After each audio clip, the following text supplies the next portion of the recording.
नमस्कार, मी ज्ञानेश्वर मोरे. नवराष्ट्राच्या डिजिटलमध्ये तुम्हा सर्व प्रेक्षकांचे स्वागत आहे. पुणे महापालिका निवडणुकीच्या पार्श्वभूमीवर आपण दररोज इच्छुक उमेदवारांच्या मुलाखती घेत असतो. त्यांच्या मतदारसंघातील विकास कामे, त्यांच्या मतदारसंघाचं विजन यासह अनेक प्रश्नावर आपण त्यांच्याशी मनमोकळ्या गप्पा मारत असतो. अशातच आता आपल्यासोबत आज मनमोकळेपणाने गप्पा मारण्यासाठी आहेत प्रभाग 7, पुण्यातील प्रभाग 7, गोखलेनगर, वाकडेवाडी, गट क इच्छुक उमेदवार युसुफ शेख. सर, तुमचं नवराष्ट्रमध्ये खूप खूप स्वागत आहे. नमस्कार. सर, तुम्ही नुकतंच वंचित बहुजन आघाडीमध्ये प्रवेश केला. वंचित बहुजन आघाडीमध्ये प्रवेश करून काही दिवसच झालेले आहेत. मात्र इतके दिवस तुम्ही राष्ट्रवादी काँग्रेसमध्ये काम केले. वंचितमध्ये प्रवेश केल्यानंतर आता चिन्ह पोहोचण्याचं जनतेसमोर मोठं आव्हान असणार आहे. काय एकत्रित काय सांगाल याबद्दल? जनतेपर्यंत चिन्ह पोहोचणे हे नक्कीच खूप मोठं कार्य आहे. पण जनतेपर्यंत चिन्ह पोहोचवत असताना जनतेपर्यंत चेहरा पोचलाय का, हा देखील खूप महत्त्वाचा भाग आहे. जनतेपर्यंत चेहरा पोचत असताना की आम्ही जनतेसाठी कधीपासून काम करतो हे आमच्या भागातील जनतेला सुद्धा माहिती आहे. कोणत्याही गोष्टी असल्या, कोणताही प्रसंग असल्यावर रस्त्यावर येऊन उतरून काम करणारे तळागाळातील कार्यकर्ते जर आमच्यासारखे आहेत आणि मी जेव्हा त्या पद्धतीने काम करतोय तर चिन्हही नक्की पोचेल, कारण मी तर जनतेपर्यंत पोचलेलोच आहे आणि चिन्हही पोचेल याचा मला पूर्ण विश्वास आहे. तर एकंदरीत तुम्ही राजकारणामध्ये कधी सुरुवात केली होती आणि काय सांगाल याबद्दल? कधी राजकारणात प्रवेश केला आणि कोणता विचार डोळ्यासमोर ठेवून राजकारणात तुम्ही प्रवेश केला? मी राजकारणामध्ये सांगण्यापेक्षा समाजकारण हा खूप मोठा माझा तो मार्ग आहे. समाजकारणाचा मार्ग असा आहे की माझ्या ज्या जीवनाची सुरुवात झाली, मी अतिशय गरीब कुटुंबामध्ये जन्माला आलेलो आहे. आमच्या आईने भाजीची विक्री करून आमच्या भावंडांचं पालनपोषण केलं. कमा व शिकवा हे आम्हाला आमच्या बालपणापासूनच मिळाले आणि तेव्हापासून कष्ट करून शिक्षण घेतलं. शिक्षण घेताना असताना पुणे महानगरपालिकेच्या शिक्षण घेतलं. त्यानंतर वीरबाजी प्रभूमध्ये पुणे महानगरपालिकेच्या तिथून शिक्षण घेतलं. हुतात्मा राजगुरू विद्यालय तिथून शिक्षण घेतलं. तिथून माझी 12वी झाली व पुढे कॉमर्स करताना BCom करताना मराठवाडा कॉलेजमध्ये गेलो. मग जेव्हा शिकत होतो तेव्हा डोक्यामध्ये एकच विचार होता, समाजकारणामध्ये समाजासाठी काहीतरी करण्याचा. मग मी ठरवलं की आपण MSW करू. मग मी MSW भारती विद्यापीठातून केलं आणि MSW करत असताना समाजामध्ये काय काय प्रॉब्लेम्स आहेत त्याचे बारकावे हे जवळून शिकायला मिळाले. आणि फक्त राजकारणात राहिलो असं असतो की राजकारणात जेवढ्या काही गोष्टी कळत नाहीत त्या समाजकारणात कळतात.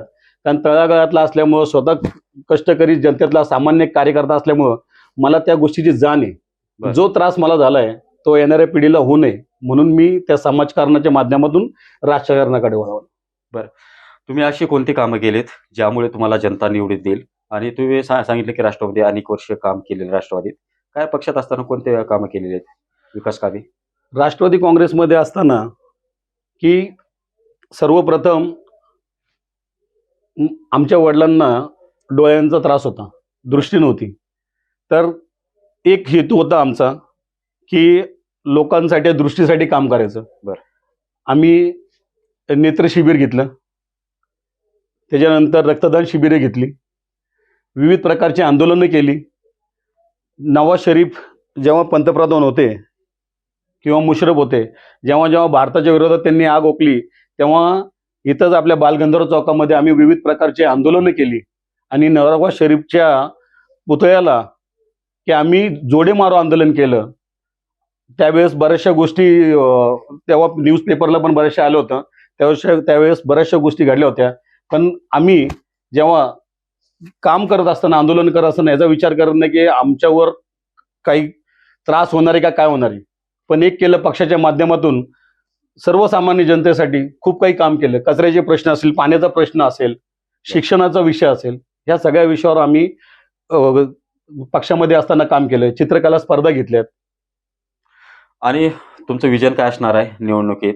जर तुम्ही नगरसेवक झालात तर काय कामं करायचे, नेमकं विकास कामे काय करणार आहेत? जनतेसमोर प्रचारावेळी कोणत्या गोष्टीचे, कोणते मुद्दे जनतेसमोर घेऊन जाणार आहेत तुम्ही प्रचारात?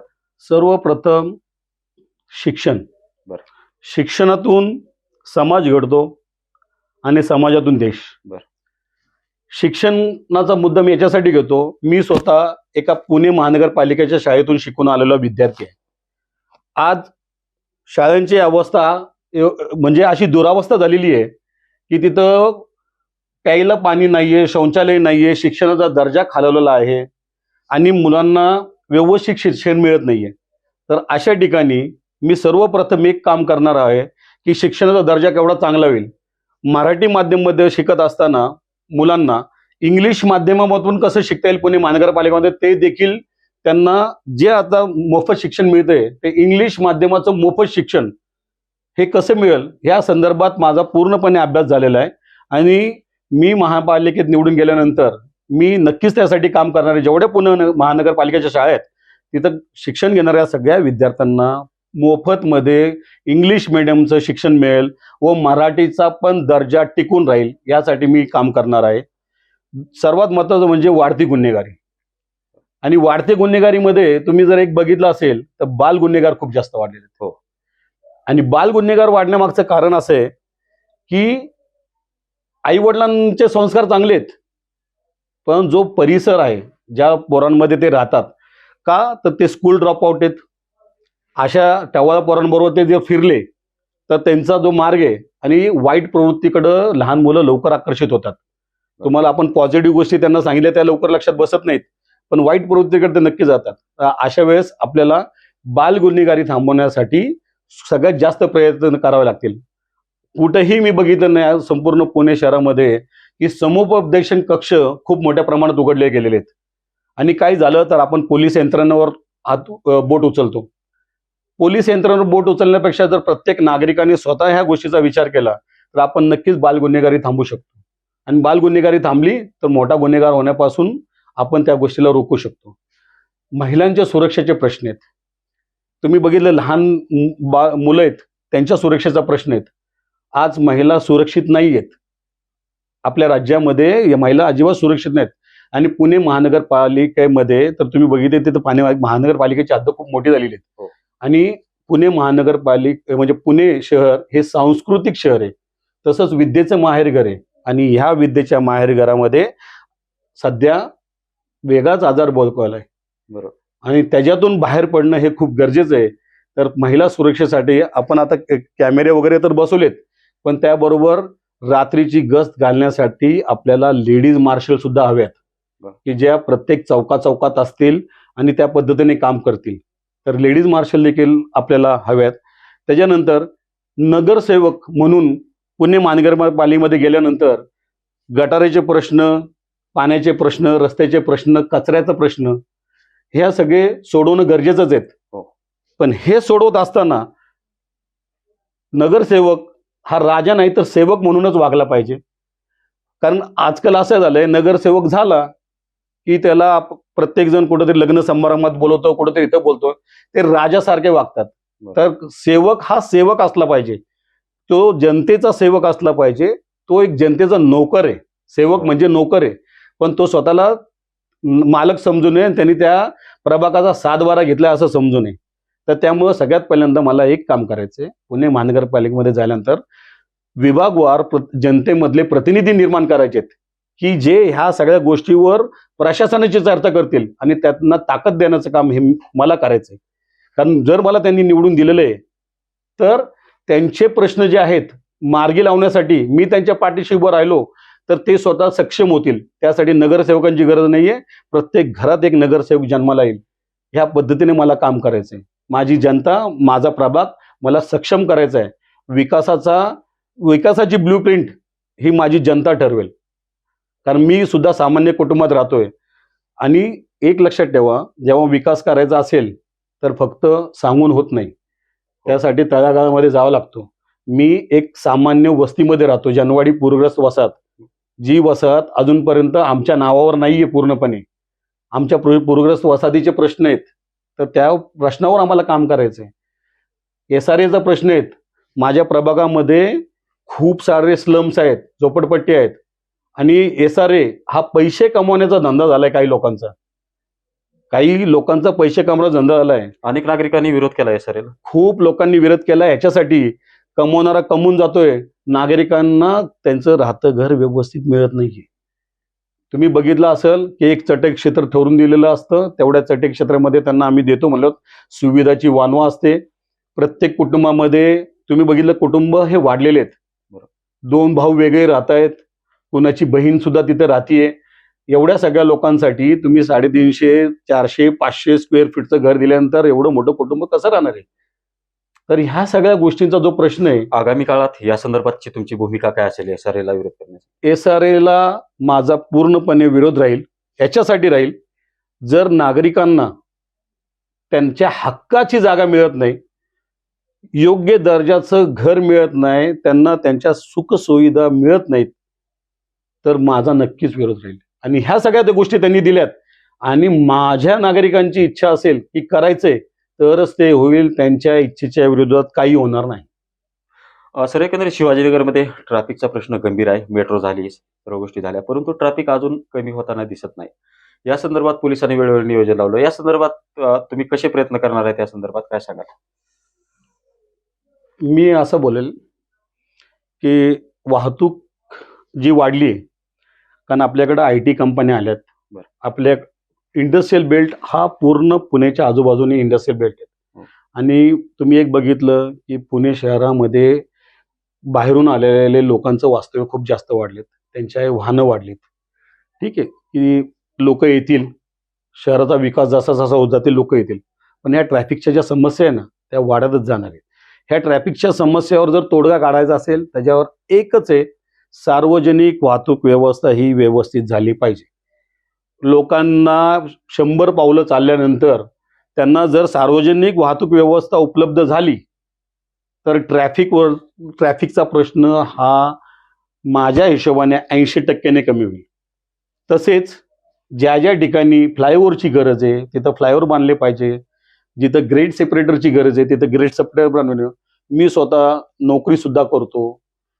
तासन तास वाहतुकीमध्ये जेव्हा हे ट्रॅफिक अडकतं तर त्या ट्रॅफिकमध्ये त्या वाहतुकीचा जेव्हा खोळंबा होतो तेव्हा मी अडकतो, तेव्हा मला कळतं की काय समस्या आहे. मी अडकतो म्हणून सर्वसामान्यांच्या लोकांसाठी आज निवडणूक लढवतो. माझं एकच म्हणणं आहे की मी जी काही निवडणूक लढवतो आणि मी सुद्धा ट्रॅफिकमध्ये अडकतो, ती समस्या मला सोडवायची, मी फेस करतो. तर भाजपने जोरदार तयारी सुरू केली आहे. त्यांनी निवडणूक जिंकण्यासाठी मोठ्या प्रमाणात जोरदार प्रचार सुरू आहे. नेमकं तुमच्या प्रभागामध्ये विरोधी पक्षांच्या उमेदवाराचं आव्हान कसं असणार आहे तुमच्यासमोर? सर्वात महत्त्वाचं म्हणजे माझ्यासमोर जे काही उमेदवार आहेत ते सर्व गर्भ श्रीमंत आहेत. सामान्य कुटुंबातले उमेदवार नाही आहेत. वर्षानुवर्ष निवडणूक तेच लढवत आलेले आहेत. त्याच्यानंतर सामान्य एखादा कार्यकर्ता निवडणूक लढवण्याची इच्छा व्यक्त करतो हे असं सांगितलं जातं की अरे तुला करायची काय गरज. तर ह्या सगळ्या गोष्टी आहेत, कारण माझ्यासारख्या कार्यकर्त्यांनी आयुष्यभर सतरंज्या टाकणे, झेंडा उचलणे आणि नेत्यांच्या मागे फिरणे एवढंच काम करायचंय का खरंच जनतेसाठी पुढे येऊन काम करायचं. कारण ही सगळी श्रीमंत लोक जी आहेत ना ही एक उच्चभ्रू सोसायटीत राहतात. मग उच्चभ्रू सोसायटीत राहतात. मी राहतो एका पूरग्रस्त वसाहतमध्ये, सामान्य वस्तीमध्ये, लोकांमध्ये राहतो. जो स्लम भाग आहे, माझ्या पुढे अजून खूप मोठा स्लम भाग आहे, त्या स्लम भागात मी राहतो.